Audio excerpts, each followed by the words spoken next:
Well, I just think with adoption in general, whether it's for the adoptive family, and I'm sure it's helping us too with different generational things, but it's like, I guess that is also like the disruption. Yeah. For her and for us. Yeah, say more on that. Just how in certain families and the dynamics and the different traumas that are kind of passed down, that's what I hear you saying about her family. And so it needed to like, boom, change. Like drastically. And it did. And it's hard. Yeah, I bet. I bet it is in a lot of ways. A lot of ways that like no one could ever even predict.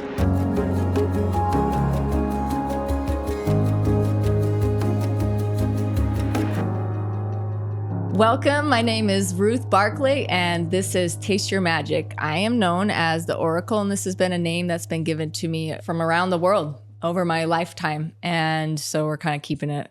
But really, what we're doing, we do a lot of work with people and businesses and relationships. And on this show, what I like to do is some readings for each other and see what kind of questions comes up. We can talk to loved ones who've passed on, animals, and also just discover what's going on in someone's life, their gifts, and get some more clarity. So today we have Allie, and I'm so grateful that you came. And this is actually the first time we're meeting ever. She came to me by a friend that I absolutely adore, and you're close to her family. Yes. So she was like, I've got someone that would be amazing.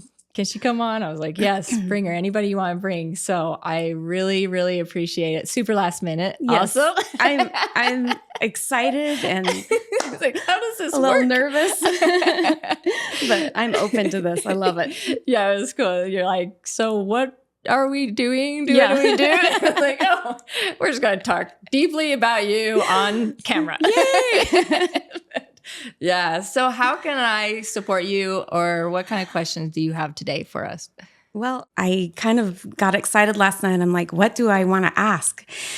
And this morning, I think I realized that I want to ask about, I'm an adoptive mom to 2 kids and completely different culture. And I want to know if you have any insight onto how I was chosen or how that process came to be. Yeah. Are they related or not at all? They're both, everybody is coming together. Yep. We're all just different birth families, everything. And then, so how old are they? My son is 19 and my daughter is 14. And we adopted them as babies. Wow. Okay. Yeah. So this is kind of, well, not kind of, it's actually a really remarkable scene that's kind of unfolding as I'm asking this question, like how did this happen? How did we find each other? Mm-hmm. How was this placed? And we'll start with your daughter. Mm-hmm. Okay. What's her name? Charlotte. So Charlotte's background was quite dangerous.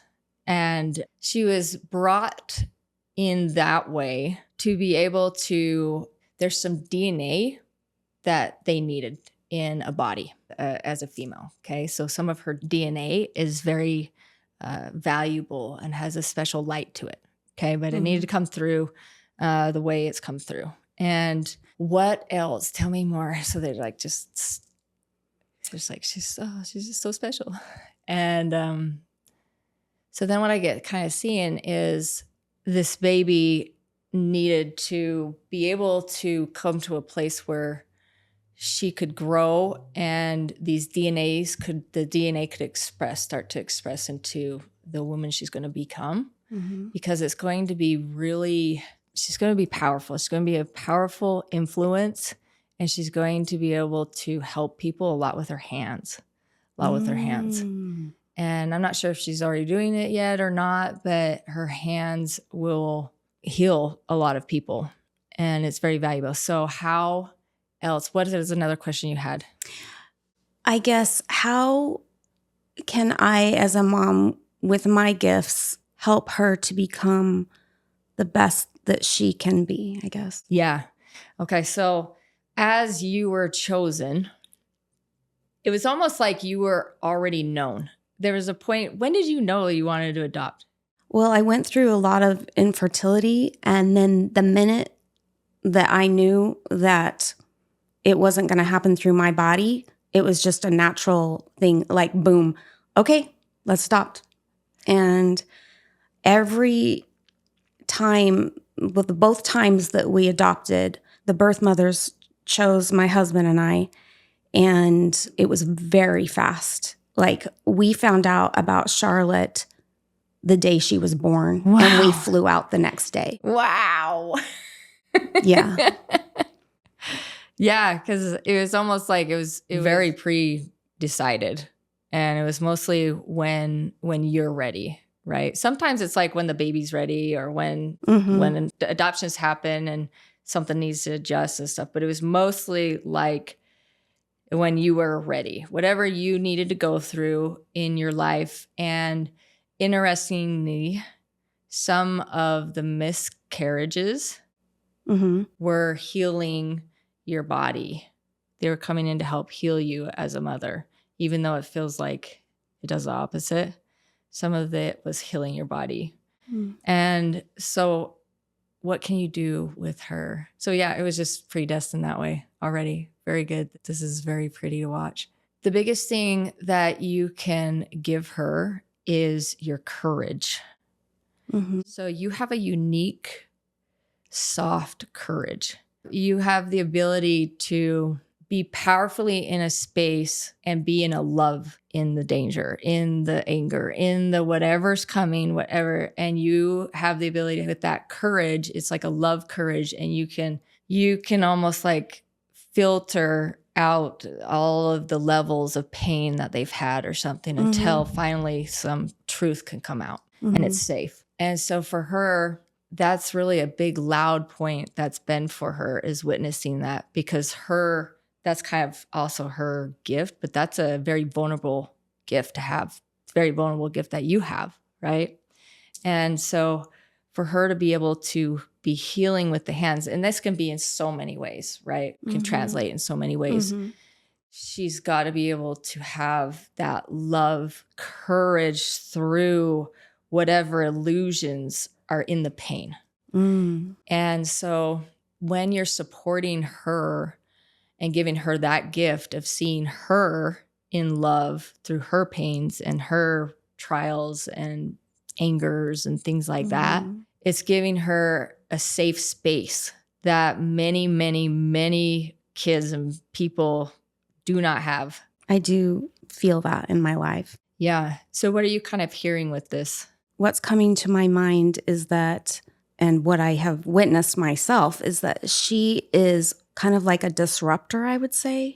People have a very strong reaction to her, either positive or negative. And there's a lot of judgment. My kids are Black and being raised in this very white community. So I feel like I'm being refined and she's being refined through the judgment, I guess. Oh, that's a great way to put it.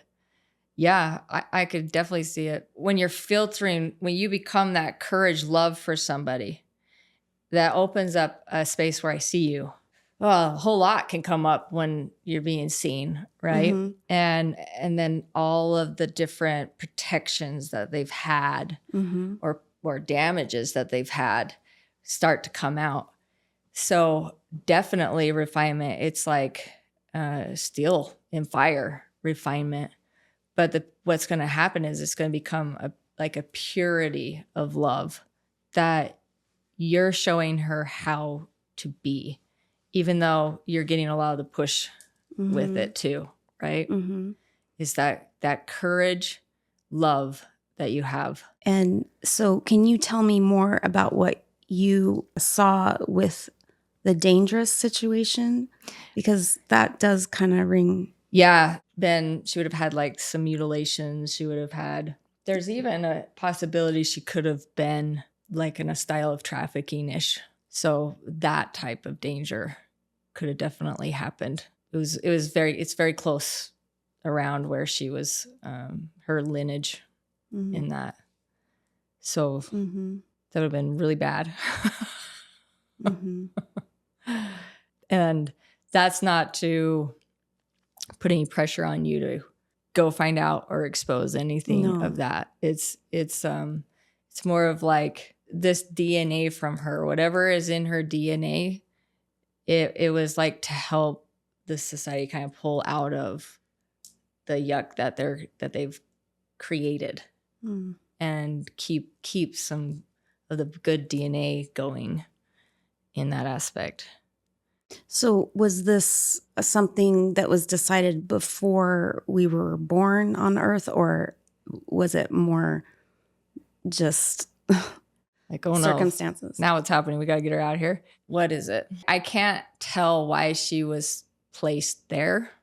And really the only thing that I keep getting is it needed somewhere in that lineage. It was a DNA structure that needed to be rescued, needed to be brought into a different space again. And so that's mostly, that kind of makes sense. Like I keep asking, those are really what just keeps coming. But what are you? Well, I just think with adoption in general, whether it's for the adoptive family, and I'm sure it's helping us too with different generational things, but it's like, I guess that is also like the disruption. Yeah. For her and for us. Yeah, say more on that. Just how in certain families and the dynamics and the different traumas that are kind of passed down, that's what I hear you saying about her family. And so it needed to like, boom, change. Like drastically. And it did.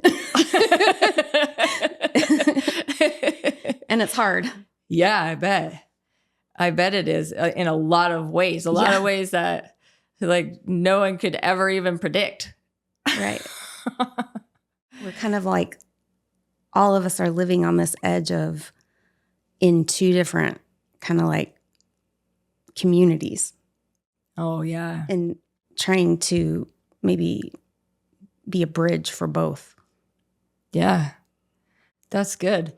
It's almost like when a bird adopts another one, right? And they start to grow and you realize that there's more to this than just our community development, our home, what we like, and how do we get to flourish that. And mostly as she grows and becomes the woman that she is with this special DNA that they wanted to be saved, it's that courage, love that you get to see through whatever is wrapped around it and whatever she's learning about herself, right? And how come this feels like this and it doesn't feel like that to anybody else, and stuff like that. That's confusing for everyone involved, but it's just her shedding things. It's the way certain DNA that's never had a chance to express for generations is starting to express, right? And it's like almost like, where am I? And what's really safe and what's not safe. And you create a lot of truth and safety that she can explore. I think probably the other thing is to be like, know that you're being held and loved at a huge level from a lot of things that celebrate you, a lot of things that celebrate her, a lot of things that celebrate the next generations, the old generations, because you're going to go through like a disconnect a lot of times. And it's because she's not supposed to stay in it. She's supposed to expand. And that's painful.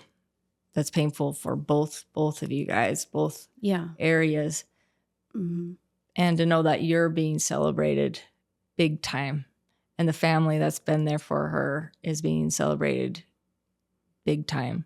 So I keep hearing like there's like a tribe that helps her out and gives her opportunities to see different things and laugh a lot. That's a big thing for her. Mm-hmm. So you guys give her a lot of opportunities to laugh. Mm-hmm. If we're not crying. We're not crying. Yeah. And she really needs that. Mm-hmm. It was dying in that generation. The laughter was dying and that it was turning ugly. Because Right? it was so hard. Mm-hmm.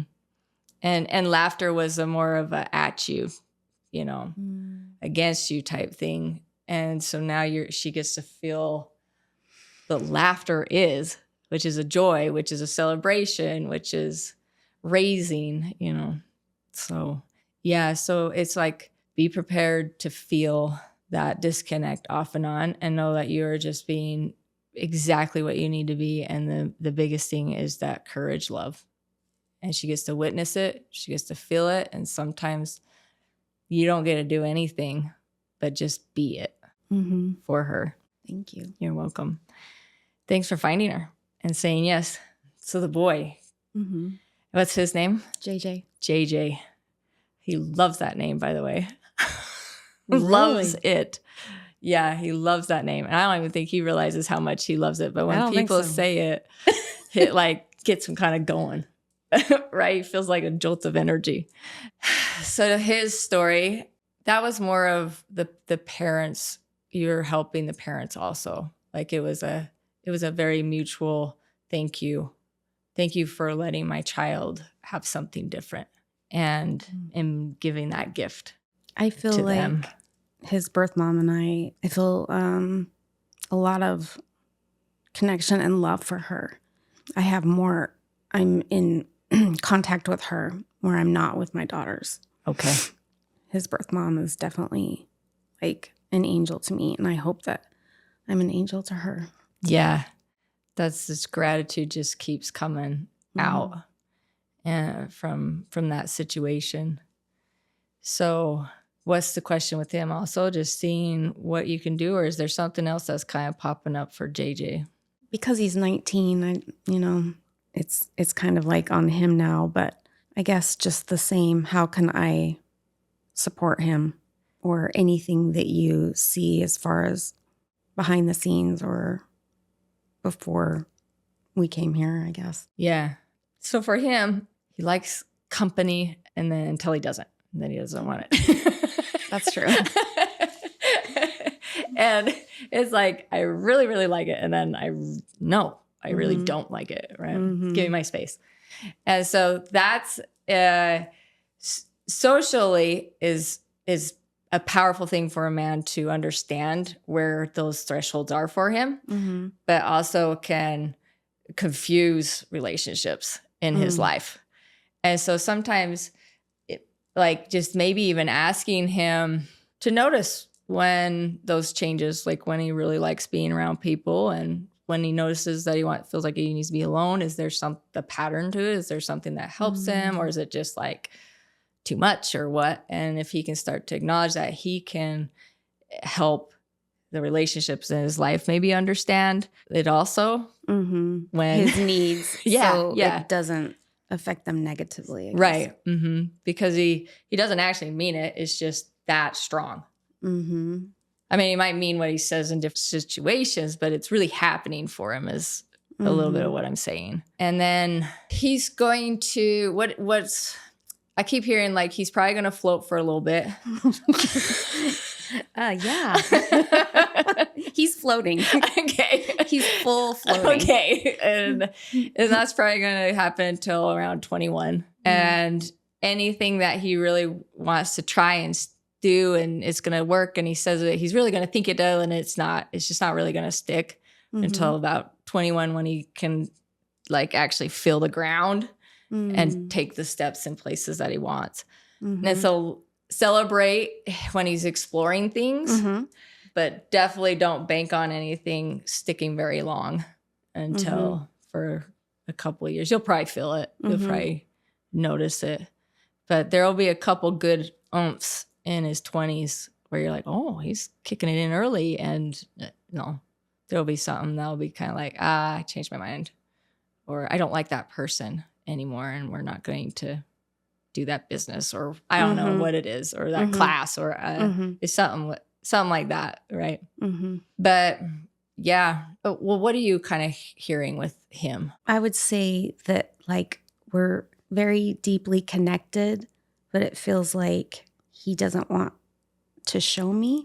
Maybe it's too vulnerable or something. I'm not sure. Yeah. I mean, he's a young man. Yeah. But he's inward. I don't think he even like fully knows what's going on, to how to express it and stuff. So those could be exploratory questions all here and there, right? Yeah. Just so like, an example, I noticed when I was younger, my brother, or what do you have that's not him? Right. It'd be like they had different types where they had to start to kind of figure out what's going on inside of them with their different feelings, so that they could be understood and supported better. How about you? Have you ever tried that? Or that's a lot of what it is, because I don't think he's. So it's almost like when a kid has a feeling like anxiety that I need to go do something, they might think it's hunger and they go eat. They just don't really get what's happening in the body yet. So exploratory questions. Yeah. But I don't think he has. Sense like they know how much like I am 100% on their team, and like the love and everything is so profound. And yeah. And they both visualize you as a very strong, safe place for them. And so with that, in their age, they're kind of at that like, let me try it. Let me try it. And then they don't want to disappoint you. And they might have questions that they probably won't ask you because you might know the answer, and they want to figure out the answer and stuff like that. Yeah, that makes sense. Will happen. So you're at a good. Yeah. What am I in this stage? Yeah. Yeah. Well, thank you. Yeah, they're really beautiful kids, though. Really good kids. Is there anything else that I can support you in? My grandpa keeps coming up. And what's his name? Lloyd. Lloyd. Grandpa Lloyd. He's a good feeling man. Yeah. He's actually around a lot. I wondered. Yeah, a lot. So he's like, he's like when he speaks, he's like, it's a feeling sound. And so it sounds like, how's the plants doing? Or how are the flowers or something like that doing? Do you know anything about that? Did you guys? Well, he loved gardening and plants, and my grandma and him, that was a big pastime. Okay, good. That's good. So he might just be like, hey, she'll know this. Yeah. Yeah. And any questions for him? I just want to make him proud. And my life is very different than I think anyone could have expected, including myself. Yeah. He says it's all okay and it's all beautiful. And they're just proud of your courage. So is the grandma passed on too? Okay, because she's like, us, we're proud of her.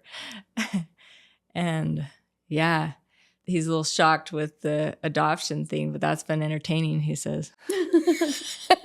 Oh, I'm glad it's entertaining for somebody. So it's been interesting to watch and see all that. But yeah. And he says your mom talks about you a lot now in her prayers. And you not talk to her much? Oh, no, I do. You do? My mom? Yeah. Yeah, this is my dad's parents, but I mean, my mom has they were married very young. Yeah. Well, he can hear her prayers and about you. She prays a lot. Does she? Yes. That's good. Yeah, they're very, very proud of you. and they've been in awe, and they've been like, sometimes they've been like, oh, how's this gonna go? Yeah. And then they're like, oh. So it's been Same. remarkable. Is there anything you want to share? Is there a story that's kind of coming up in your mind that maybe a listener could connect with you through? Just about anything? Yeah. And I don't usually ask that. So I think my gift is allowing my kids to be authentic, because I struggled with that myself until I was older. And so even if it doesn't feel right to you, to allow your children to be themselves, even when there's judgment. that's great for me to hear also. Really good for me to hear. All three of my kids are. One is actually adopted, but we're all from different. It's an intermingled one, and we all have different parents. Mm-hmm. And it does get a little bit crazy sometimes with what should be or whatever. Or what you think life should be like. Mm-hmm. So I think adopting, from another race has been really beautiful, as far as just allowing them to be who they are and teaching me. I mean, they are and all kids are, obviously, but they have really taught me that being authentic and allowing people to be who they are is the most important, I think. Yeah. Thank you. Thank you for that. I'm glad that your heart asked that question so that she could answer and share some of this story and learning for you and the rest of us. And do you have anything you'd like to share with me that maybe you noticed or feel or hear coming off? I think the only thing, this is weird. Usually is. I was not expecting. Usually gets weird with me. I feel like you are helping people heal their hurt, but then it's healing you. Oh, thanks. I feel that a lot. I feel that a lot. And sometimes I'm like, wow, that was great advice. But thank you. Thank you for that. It's good to witness reality of people and love and stuff, especially right now, with the generations that are, what's all happening out there and, what's real and what's not and stuff. And so it's refreshing to me to experience you on this. So thanks for coming. Thank you so much. We'll have to play again. Yeah, I would love to. Yeah. Thank you. Okay. Do you think you guys would like horses? Oh my gosh, yes. Okay. I'm reading the best book called Horse right now. And it's incredible. And I would recommend it. Okay. But I love horses. I've always loved horses. Okay. Sounds good. Well, we'll see what we can do in the future with that. Nice. Okay. Thank you. Give me a hug. Oh, thanks. Thanks. All right. Thank you for watching, and thanks for your hearts joining in and asking questions. So let us know in the comments what your thoughts are and share some of it with us. Thanks.